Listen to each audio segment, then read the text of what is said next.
Have you ever stopped to think about how our world of countries, with all their flags and national anthems, actually came to be? Because, it wasn't always like this. For most of history, Europe was this big, complicated patchwork of empires, all ruled by kings and emperors.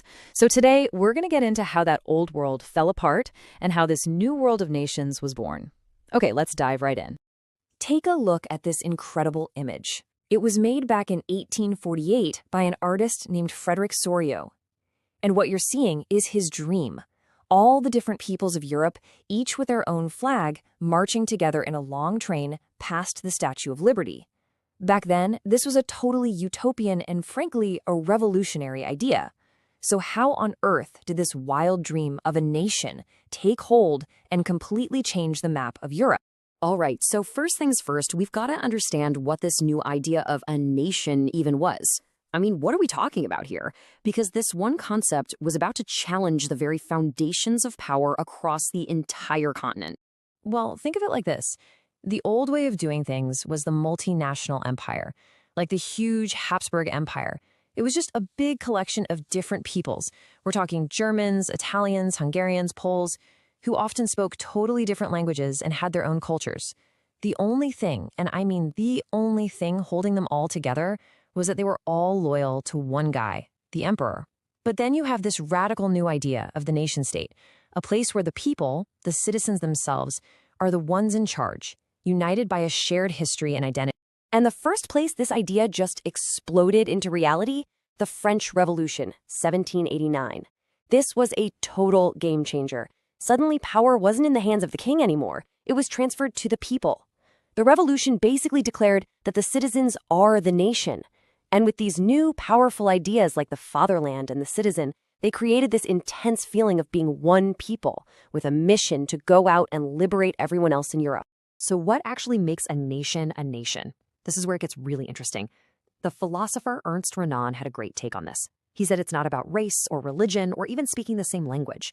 For him, a nation is a kind of spiritual soul. It's built on a shared past, all the struggles and glories, and most importantly, a desire to keep living together right now. He said its existence is a daily plebiscite, which basically means every single day the people are choosing to continue being a nation together. So you've got this powerful new idea floating around. And, well, it didn't take long for sparks to fly. The years between 1830 and 1848 became known as the Age of Revolutions, as people all over Europe started rising up, demanding their own nations. The Austrian Chancellor Metternich, who was a real old-school conservative, he knew exactly how contagious these ideas were. When revolution broke out again in France in 1830, he famously said this. And you know what? He was absolutely right. That spark in France immediately lit a fire in Brussels, which led to Belgium breaking away from the Netherlands to become its own country. And it wasn't just about politics. Culture played a huge part in this. The whole Romantic movement, with its focus on emotion and history, really got behind causes like the Greek War of Independence. Artists and poets painted this picture of Greece as the birthplace of European civilization, and it got a ton of people across Europe to support their fight for freedom. But let's be real, it wasn't all just high-minded ideals. The 1840s were an absolutely miserable time for a lot of people. Europe's population was booming, there were no jobs, and people were flooding into city slums. On top of that, cheap goods from England were putting local craftsmen out of business, and bad harvests meant food prices were skyrocketing. It was a perfect storm, and all that hunger and desperation just fueled the anger against the old rulers. This all came to a head in 1848. Across Europe, educated middle-class liberals tried to seize the moment, and their greatest achievement, they thought, was the Frankfurt Parliament. I mean, think about it. For the very first time, elected German representatives all came together in one room to write a constitution for a united Germany, a nation built on liberty and democracy. It felt like the dream was finally coming true.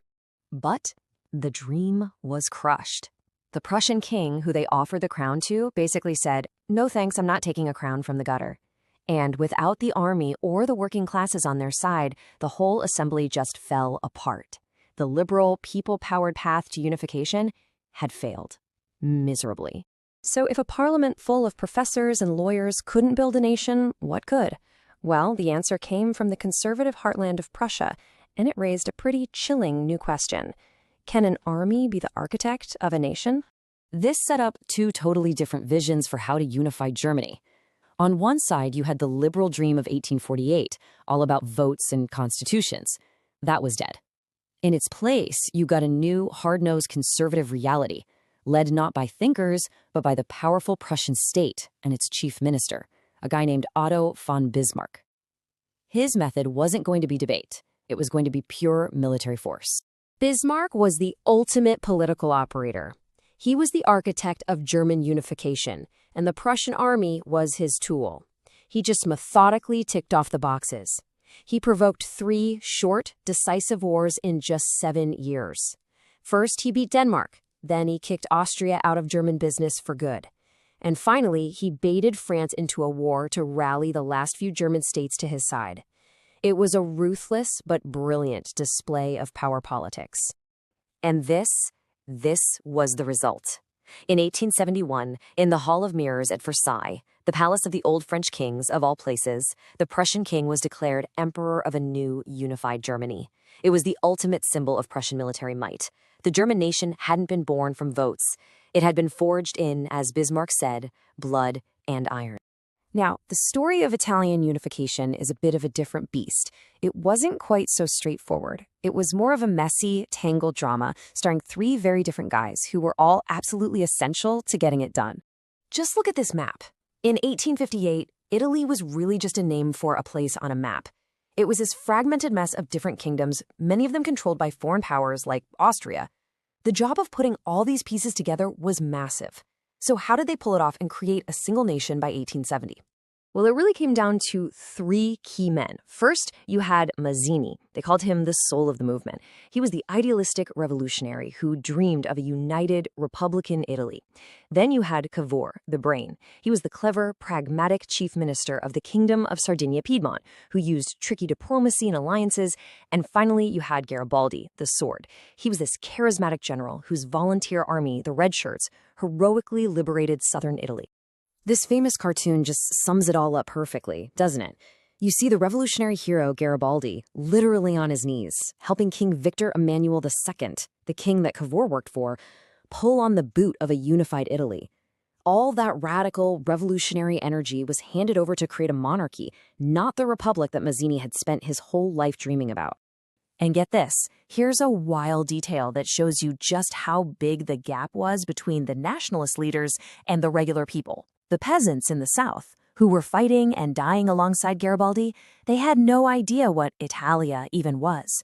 Many of them thought L'Italia was the name of the king's wife. It just goes to show you, this idea of national unity was still very much being built from the top down. Okay, so finally, let's look at the strange case of Britain. Its journey to becoming a nation-state was completely different from Germany or Italy. There was no single revolution, no quick series of wars. It was a long, slow, and often pretty brutal process. See, there was no British nation to begin with. You had separate ethnic groups, the English, the Welsh, the Scots, and the Irish. The whole process of unification really started when the English Parliament, after seizing power from its own king, began to expand its influence. First, it brought Scotland into the fold with an Act of Union in 1707. Then, after crushing a massive revolt, it forcibly absorbed Ireland in 1801. But this union came at a huge, huge cost. The new British identity was really just a dominant English culture being forced onto everyone else.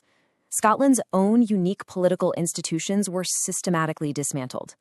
In the Highlands, people were forbidden from speaking their own language, Scottish Gaelic. And Catholic Ireland was basically treated like a conquered territory. So this was unification, sure, but it was unification through suppression. So when you look at it all, from the hopeful dreams of 1848 to Bismarck's military machine and the complicated forging of Italy and Britain, you see how our modern world of nations was made. And what it shows us is that nationalism has always had 2 faces. It can be this powerful, inspiring dream of liberty and people governing themselves. But it can also be a ruthless tool of power and domination. Which leaves us with a huge question we're still wrestling with today. What does it truly mean to be a nation?